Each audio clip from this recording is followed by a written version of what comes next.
Israel যুক্তরাষ্ট্রের দড়িতে বাঁধা কুকুর, এটা শুধু একটা বক্তৃতা ছিল না, এ যেন যুদ্ধের ময়দানে ফাটানো এক শব্দ বোমা। আয়াতুল্লাহ আলী খামেনি, ইরানের সর্বোচ্চ ধর্মীয় নেতা, এবার সরাসরি আক্রমণ করলেন ইসরায়েলকে। তার কণ্ঠে যেন আগুনের তীব্রতা, চোখে মুখে রাগ নয়, ছিল জেদ, আত্মবিশ্বাস আর যুদ্ধের ডাক। 16 জুলাই বুধবার এক ভাষণে খামেনি বলেন, এই ইহুদি রাষ্ট্রটা এক ধরনের ক্যান্সার, যেটা গোটা অঞ্চলের জন্য বিপজ্জনক। আর এই ক্যান্সারের মূল পৃষ্ঠপোষক মার্কিন যুক্তরাষ্ট্র। ইরানিয়ান স্টুডেন্টস নিউজ এজেন্সি প্রকাশ করেছে এমনই এক খবর।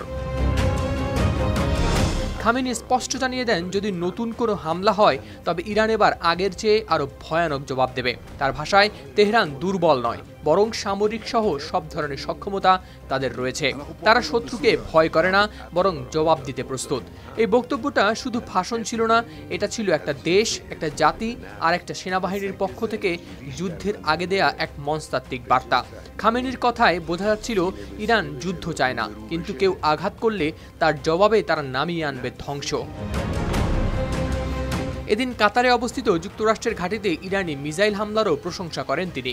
খামেনি বলেন, ওটা ছিল ইরানের শক্তির একটুখানি ঝলক মাত্র।